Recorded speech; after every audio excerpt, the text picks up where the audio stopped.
we would ask you, why do people go to psychics, oracles, mystics, sages?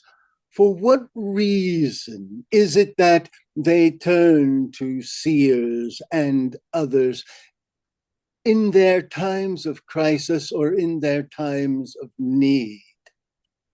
And we would answer this simply that often this is a desire to abdicate responsibility, to allow someone else to take responsibility for the actions of the self rather than to choose a path and to act upon it and bear the full consequences and responsibility thereof.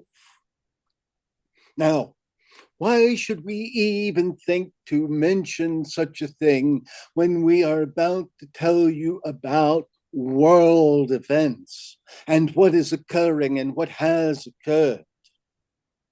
In 1996, many of these were put to pen and ink or paper, if you wish, in the form of a book that was transcribed from the spoken word. And you say, well, then, you have already said it. And we would say to you that much of what was said was repeated from as far back as 1983, when this work first began. And they did not have to be repeated. The whole point of prophecy, the whole point of giving a warning is not to tell people this must happen, this will happen. If the judgment of the divine will be upon mankind, that is not what prophecy is about. Prophecy is simply a guidepost to allow people to interact with the present, to change their future so it may be better, so it may be more full, so it may live up to its potential. So, what have we been saying for so many years? And why are we now in such a crisis? The crisis is the result, in part, of a change of ages, a change of the epoch, of the time. We are going into a new era, an era of electricity, an era of ethereal existence, an era of so much potential, and potential unleashed can be a great and profitable and beneficial thing. But so many people have vested interest and are trying to cling on to the ways of the past age, ways of the old era. And these ways are not compatible with the future that you have coming. Now, there is a specific reason that we have been telling you decade after decade that natural gas would be beneficial, that companies that are drilling for oil should be pursuing natural gas. And the reason for this is multifold, because when you drill for oil and take it out of the ground, you are taking out part of the pattern that allows the earth to remain stable, and you cause earthquakes. Of course, you cause earthquakes when you build huge dams and you shift the weight on the ground and you saturate the soil and soften it. But that is not the only issue. Also, you are using a high carbon energy source. Natural gas is a cleaner source of energy. You say, well, why have you suggested natural gas and you have not said, oh, you should be jumping to this electrical item or that electrical item? We have for decades told you it will take time to transition. Not only will it take time, but it will take a little bit of political will. And political will is something that is lacking worldwide. So, with this cleaner form of energy, you buy time. Not a little time, but several decades of time that is needed. Why is this time needed? Well, look at the situation that is now developing. You're saying, oh, we can switch over to electric and this will save the issues with carbon. But we would ask you this. Okay, you're going to charge your electric cars? From whence cometh that electricity? It has to be manufactured in one way or another, from hydroelectrical plants, from coal burning plants. You're starting to see the problem? Oh, but that's not the end of it. You're now developing AI, and AI is going to use that same energy and produce more pollution, and you're not producing enough energy. So all of a sudden, you now have all of this supposed energy saving devices, these wonderful vehicles, and no way to charge them. This is the reason we have been suggesting to you since the early days that you needed to develop exploration into natural gas, especially that which is folded in upon itself in the bottom of the ocean, as it is also a renewable resource within a much more reasonable amount of time than is petroleum.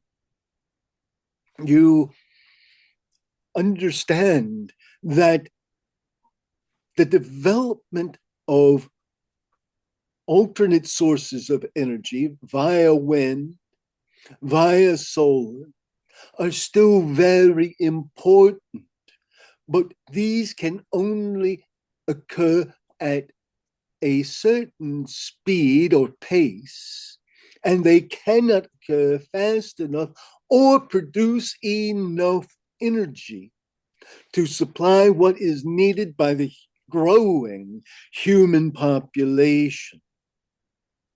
And we are not about to make the foolish suggestion that the human population should in some way be decreased to save the earth.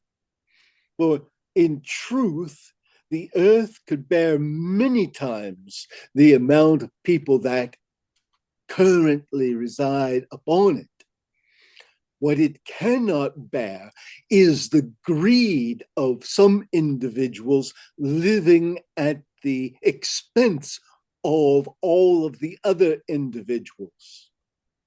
It is the few who rape and pillage the resources of the earth for their individual wealth that cause great poverty throughout all of humanity. But that does not mean that there are not issues existing. However, many of these issues are related to climate, and climate again is related to greed. So, how do you change these things?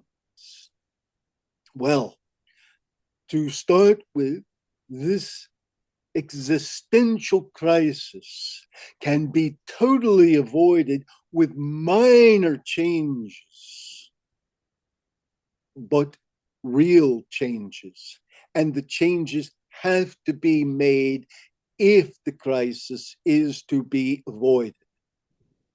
So, first, we would suggest that natural gas does need to be exploited.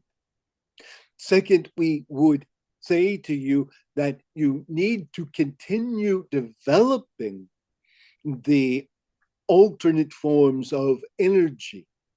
This must be done. But there are other ways of helping your planet as well. Part of it is to work to regenerate the ocean. This can be done and is being done in small part by individuals who realize that they actually can seed such things as coral reefs. There is also the question of forest and deforestation that is occurring as a result of greed again, because man wishes to utilize monocropping in order to have a larger income for an individual or for corporations. Yet the same amount of usable products can be created in harmony with the environment. It is a fact that the Dust Bowl was caused by inappropriate management of the land in the Midwest. That is what occurred in the United States. Now, you can see just from that minor example that your interaction with the ocean and with the land and with the forest, especially with the forest and the ocean, is extremely important. The animals on your planet are going extinct at an alarming rate. And if that is not enough, the biodiversity of plants is being threatened by people that are clearing large swaths of land and planting singular crops.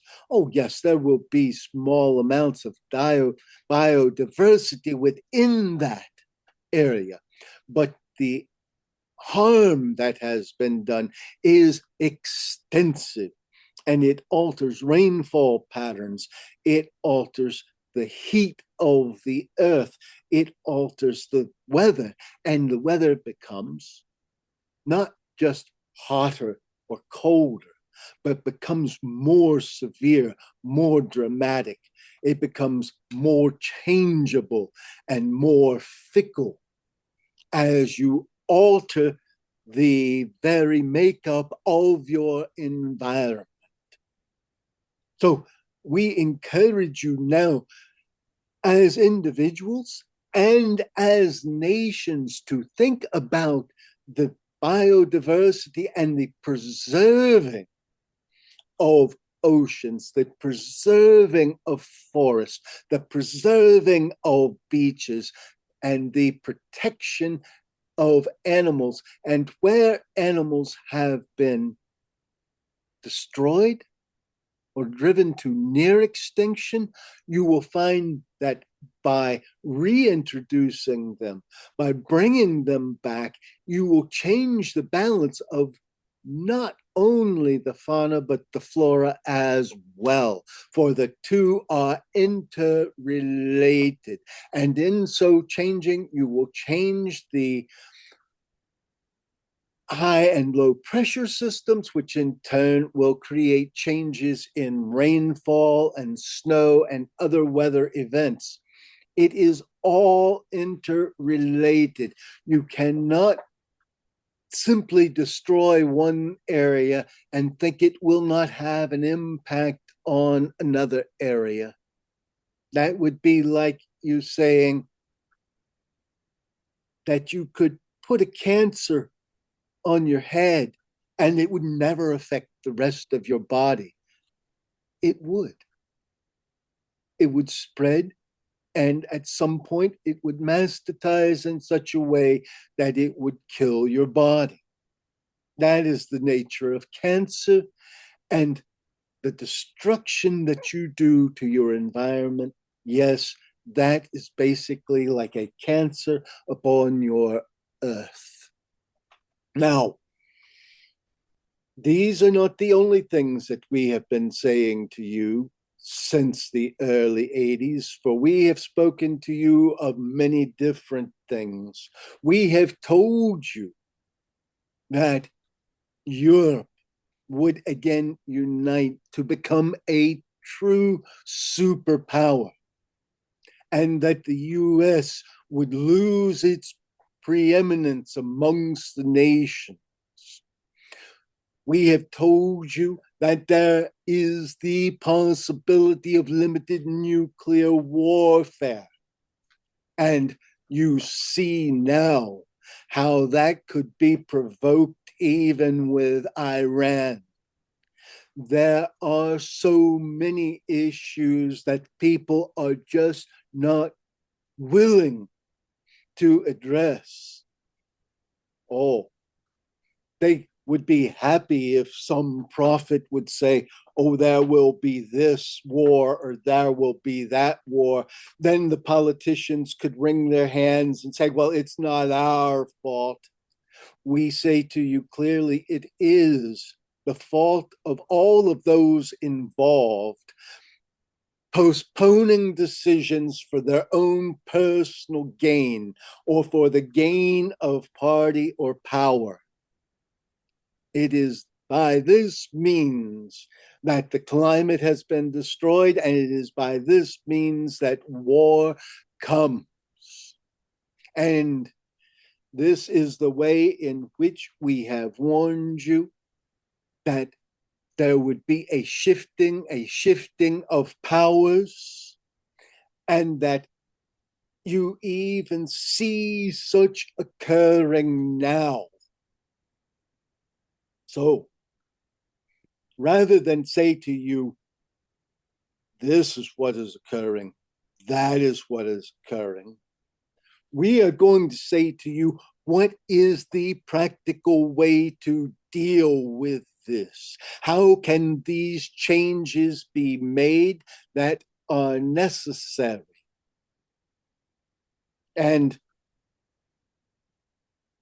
some people would say, well, if you don't like what your government is doing, let them know. Go march in the street. We say to you, marching in the street may make you feel good, or it may get you crushed under a tank, or it may get you trampled, or in past times it might have made you cannon fodder. But it won't necessarily accomplish what you desire. In fact, if you look historically, even at the overthrow of governments, often what replaces them is more of an issue than what was there to start with. Well, you say, well, educate the public, we'll go out, we'll give loud messages and speeches. Well, that's what the politicians have been doing. That hasn't accomplished much, has it? So you say, We will post on Facebook and we'll post on other forms of social media. Anyone can do that, but it's not going to have an effect. That might make you feel better, or at the rate of today's social media that uses algorithms that stimulate fear and hatred, it may just make things all that much the worse. So, what will you do? How do you cope with a government that has run amok? Well, most of these governments throughout the world, most of these governments are dependent upon their populations for what? For money. They are dependent upon big business and corporations for money. Now, if that money is cut off, they feel it. That is where their power is. Without money, they have no power. Without money, they have no ability to command, because that is what they use to focus business or those that they want to manipulate in this direction or that direction. So, how do you cut off the money of politicians? You say, well, we give a little bit to the politicians we like, but we're not giving anything to those leaders we don't like. But yes, you are. Because the corporations who are lobbying for the things you don't want are paying the politicians you don't want. So if you really want to start having an effect, you start by boycotting. What do you boycott? You start looking into the corporations, you start looking into the businesses, and you see who they are supporting. And you cut off the funds to the ones who support that which you do not wish to have occur. When enough people do that, there will be change. There will be real change. Now, you can do it, or you can say, well, others will do it, and allow others to do it. And, well, when everybody thinks someone else will, no one will. And that is the way it works. So you need to really start looking. You look at political units throughout the world, not in any one country, but in all of the different countries. And what will you see? You will see that the rich and powerful are coming to the political leaders. And what are they doing? They are asking for things to be made beneficial to them so they can accumulate more wealth. And so you can live not as a citizen, but rather as a customer. So you can be beneficial to those who want to use you for their financial gain. You've seen this so many times in so many different industries. It becomes so obvious in some nations in the healthcare industry when you look at the way insurance works. Some nations have worked to fight against that by making one-payer health systems. Other nations have failed miserably. But that is just one example. And the other examples are with your food laws and with your health and safety laws, with your working, with your housing. How many times in the last 50 years? Have you seen a news report about an apartment building or a neighborhood that has collapsed as a result of poor building standards, usually as a result of the government not having the proper standards because the builders were able to pay someone to make sure they weren't passed, that they weren't enacted. They claimed that they weren't necessary. How many times has this occurred? How many children have died? How often do you see these things occurring?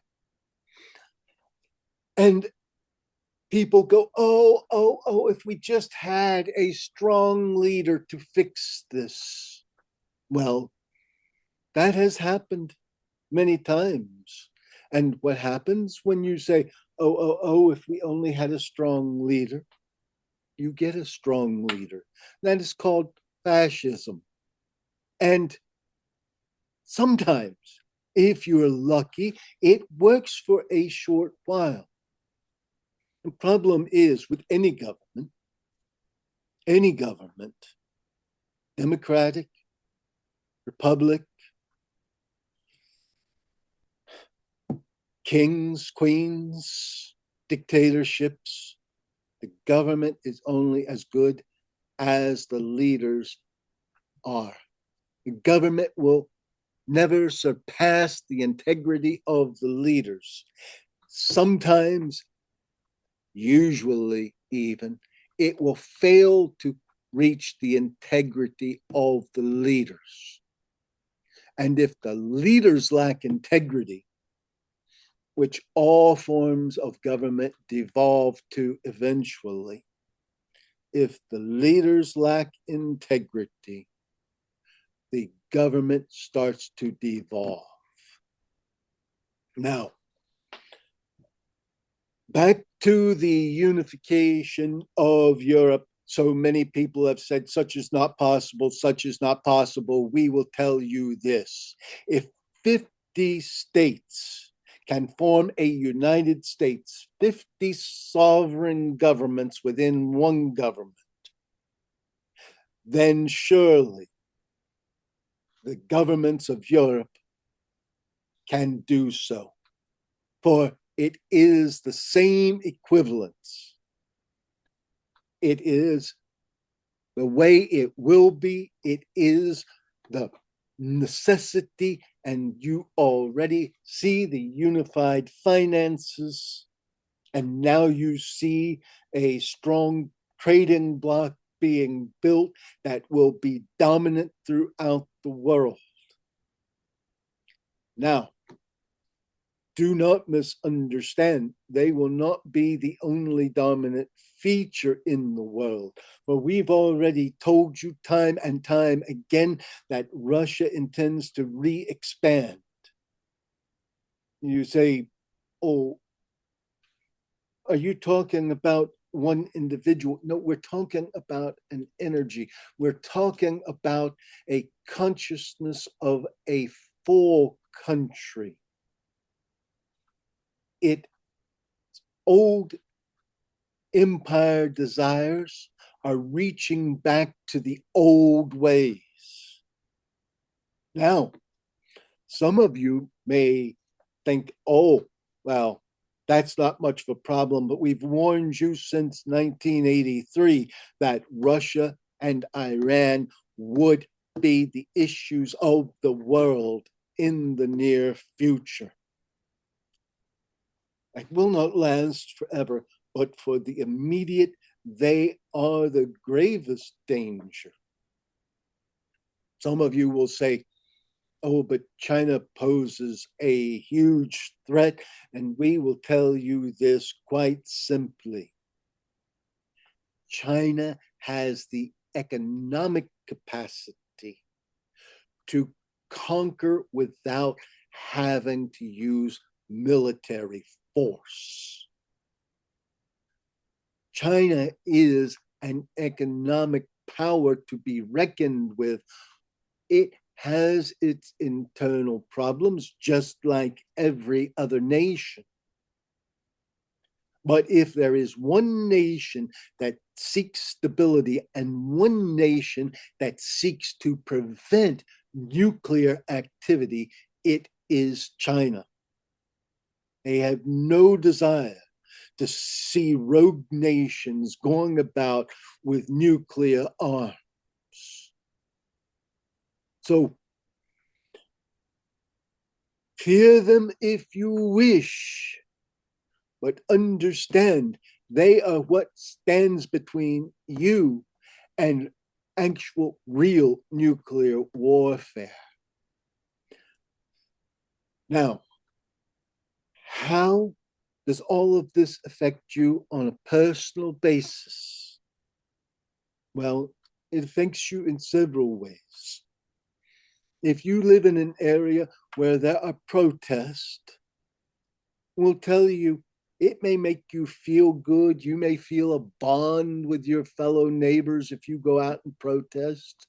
But all you're doing is putting yourself in danger, and you're not accomplishing what you wish to accomplish. And in many cases, you will be accomplishing the absolute opposite of what you desire.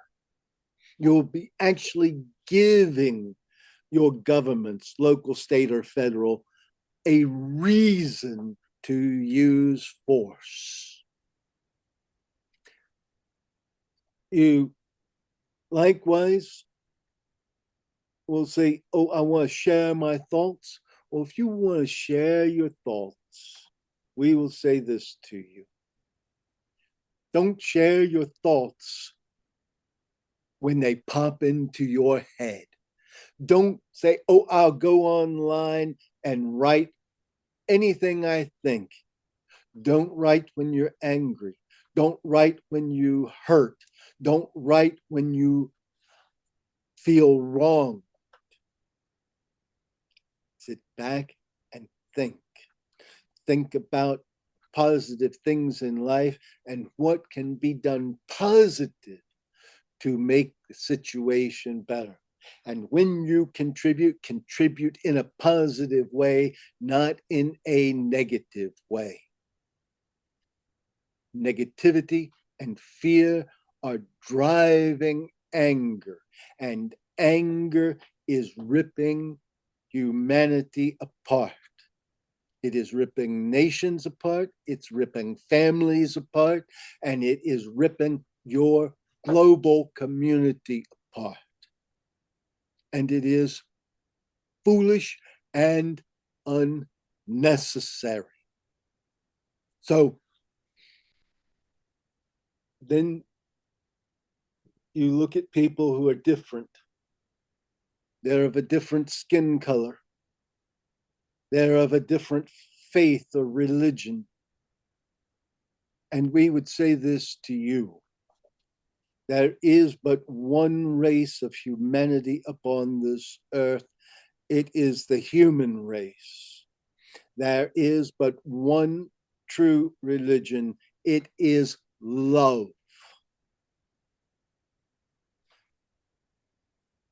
Anything else is politics.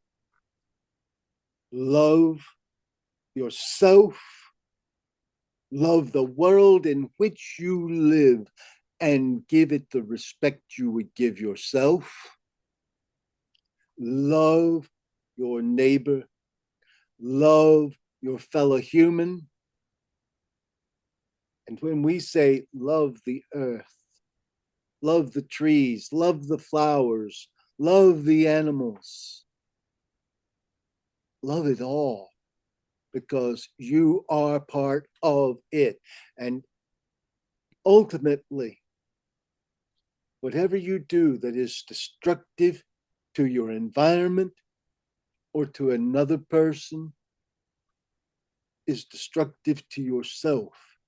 And anything that you are doing intentionally harmful to yourself is destructive to the world around you. So we say to you, love yourself.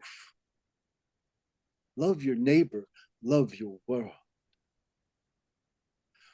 We leave you with blessings and with peace. Peace be with you.